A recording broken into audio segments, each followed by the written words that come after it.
दो बहनों का जादुई ब्राइडल मेकअप। एक बहुत ही आलीशान बंगले के अंदर एक औरत शोभा टीवी पर न्यूज देख रही थी। आज गुप्ता सिस्टर के ब्राइडल मेकअप सिर्फ देश में ही नहीं बल्कि पूरी दुनिया में वायरल चल रहा है।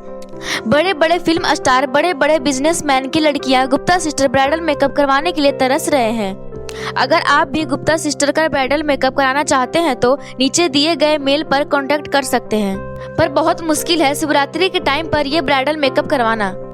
इस शिवरात्रि के मौके पर मैं अपना ब्राइडल मेकअप गुप्ता सिस्टर से ही करवाऊंगी। तभी शोभा की एक सहेली सोनम आ गई। बड़े बड़े सपना देखना छोड़ दे शोभा, तू चाहे कितनी भी बड़ी बिजनेसमैन की लड़की क्यों ना हो, गुप्ता सिस्टर से ब्राइडल मेकअप करवाना हर किसी की बस की बात नहीं है। इस समय उनके पास कितना ऑर्डर लगे हुए हैं कि कल इंटरनेट तक ब्लॉक हो गया था। कल रात तो शायद मेरे पापा को अच्छी तरह से नहीं जानती। बड़े बड़े नेताओं से मेरे पापा कांटेक्ट रखते हैं। उन दोनों बहनों को तो घर से उठा लेंगे मेरे पापा। गुप्ता सिस्टर से शोभा अपना मेकअप करवा पाएगी या नहीं, ये जानने के लिए कहानी को बिल्कुल शुरू से स्टार्ट करना होगा। आज से लगभग 20 साल पहले कल्याणी नाम की एक औरत मंदिर के बाहर पूजा का सामान बेचा करती थी। एक रोज एक औरत उसके पास आई। जल्दी से एक पूजा का थाल लगा दो, जल्दी से भगवान का दर्शन कर लूं, फिर मुझे पार्टी में भी जाना है। जी मैम साहब, अभी लगाती हूँ। कल्याणी पूजा की थाल तैयार कर दी। मैम साहब 51 रुपए हो गए आपके। अभी तो पिछले साल 21 रुपए की थी, अचानक 51 रुपए हो गई।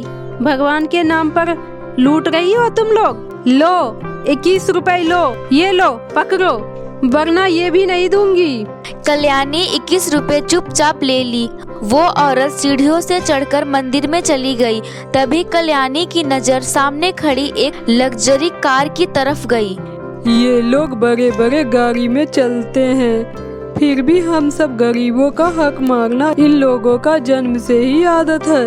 वहीं दूसरी तरफ औरत मंदिर में पहुंच गई। भगवान की मूर्ति के सामने फूल चढ़ाई, अगरबत्ती लगाई और प्रार्थना करने लगी। हे प्रभु, मुझ अज्ञानी से अनजाने में कोई भी गलती हो गई हो तो मुझे क्षमा कर देना। बस आशीर्वाद दे कि मेरे पति को पिछले बार से इस बार 2 गुना कॉन्ट्रैक्ट मिल जाए। पंडित जी वहाँ खड़े होकर सब कुछ सुन रहे थे।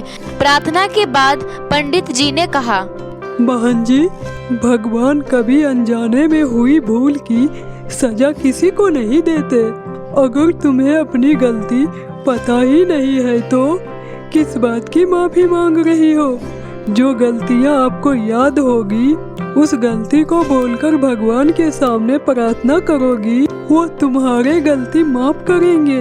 पंडित जी, मैंने अपनी जिंदगी में कभी कोई गलती नहीं की, तभी तो हम लोग इतने सफल हैं। फिर भी अनजाने में हमसे कोई गलती हो गई हो तो मैं उसी की माफी मांग रही थी और कुछ भी नहीं। इतना बोलकर वो औरत वहाँ से चली गई। तभी पंडित जी ने सोचा, अभी अभी बेचारी बाहर बैठी फूल वाली का दिल दुखाकर आ रही है ये औरत और कह रही है कभी कोई गलती ही नहीं की।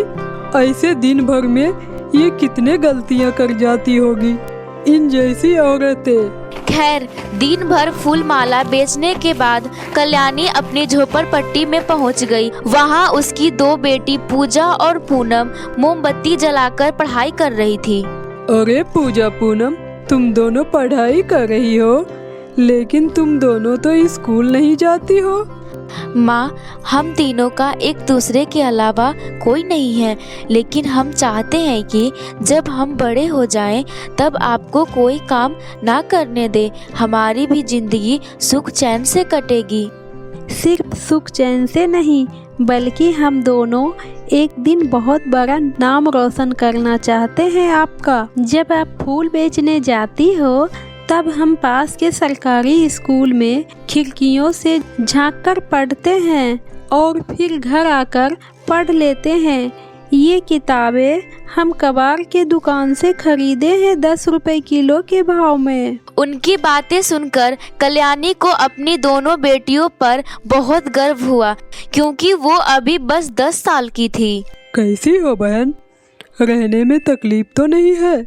नहीं नहीं पंडित जी, मैं बिल्कुल ठीक हूँ। सब आपका और ऊपर वाले का आशीर्वाद है। अरे मेरा इसमें क्या, जो भी करता है ऊपर वाला ही करता है। वैसे आपसे मैं ये कहने आया था कि जो इस मंदिर का प्रॉपर्टी का मालिक है, उनकी बेटी का कल शादी है।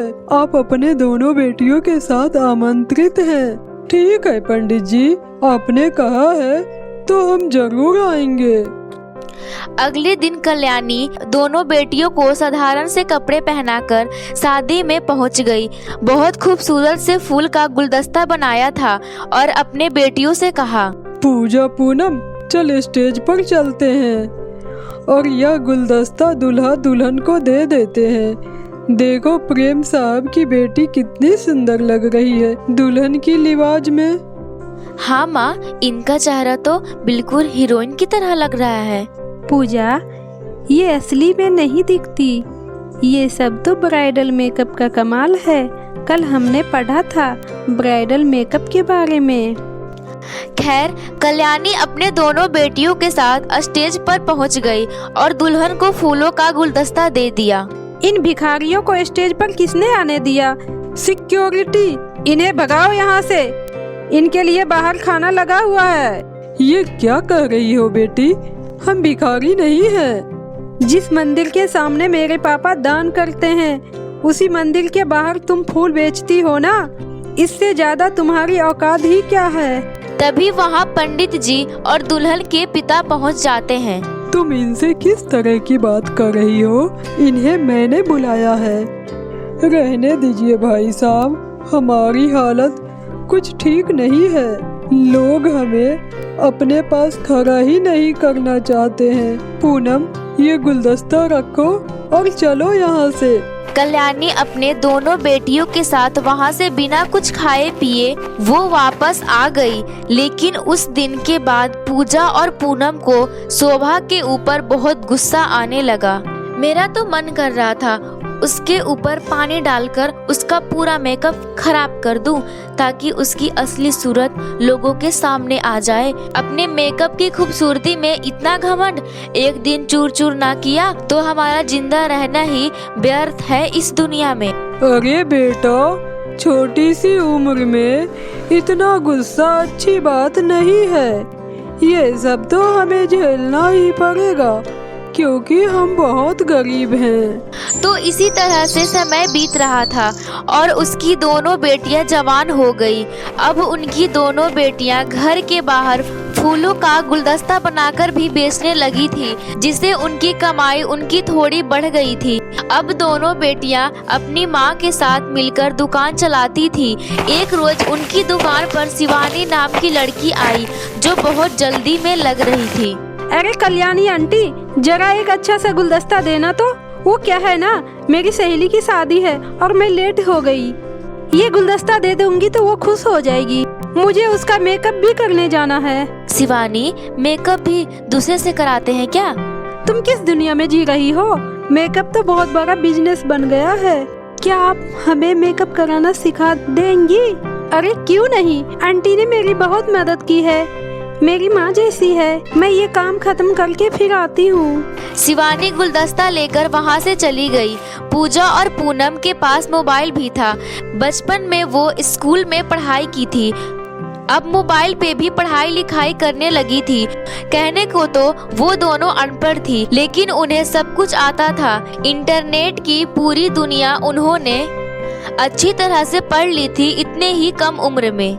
अगले दिन शिवानी आ गई। आंटी जी, आप थोड़ी देर दुकान संभाल लीजिए, मैं दोनों को मेकअप करना सिखाती हूँ। ठीक है बेटा।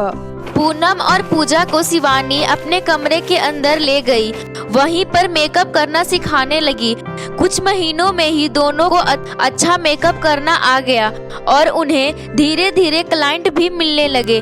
कल्याणी बाहर अपने फूलों की दुकान चलाती थी और दोनों बेटियां घर घर जाकर मेकअप करती थी। फिर एक रात, पूनम, अगर इस दुनिया में सबसे बड़ा बनना है तो सबसे अलग करना होगा। बड़े बड़े मेकअप आर्टिस्ट तो बहुत है इस दुनिया में, लेकिन हमें ये सोचना है कि उससे हम क्या अलग कर सकते हैं।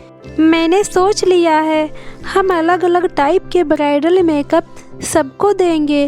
पहला मोरनी ब्राइडल मेकअप, दूसरा हिरनी ब्राइडल मेकअप और तीसरा मैना ब्राइडल मेकअप।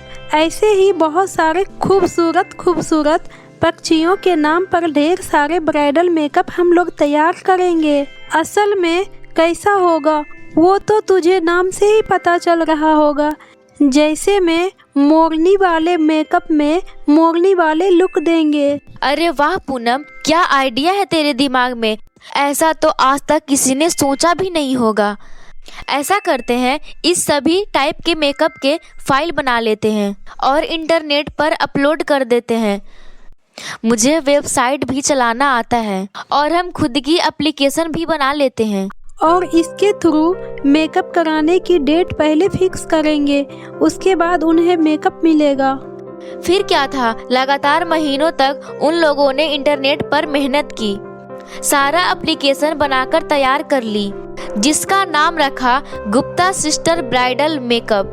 देखते ही देखते अगले 2 सालों में उन दोनों का नाम पूरे देश में छा गए। बड़े बड़े सेलिब्रिटी, बड़े बड़े बिजनेसमैन की लड़कियां उनसे मेकअप करवाने के लिए तरसती थी। अब कहानी एक बार फिर से प्रेजेंट टाइम में वापस आ गई। शोभा, ये देखो 10 गुना पैसे देकर गुप्ता सिस्टर को ले आया हूँ। मिस शोभा, शायद आप हम दोनों को पहचाना नहीं। हम उसी फूल वाली की बेटी हैं, जिसको आपने आज से 20 साल पहले अपनी शादी में लोगों के सामने खूब बेइज्जती की थी। और आज देखो, तुम उन्हीं दोनों से मिलने के लिए तरस रही थी। ये सब सुनकर तो शोभा की जैसे रोंगटे खड़े हो गए थे। बस हाथ जोड़कर उन दोनों के सामने खड़ी हो गई। मुझे माफ कर दीजिए आप दोनों, मेरे में बहुत ज्यादा घमंड हो गया था, जिसे आज आप दोनों ने तोड़ दिया है। इसलिए मेहनत करते रहिए। वक्त सभी का आता है, किसी को छोटा नहीं समझना चाहिए। वक्त कभी भी किसी के साथ करवट ले सकता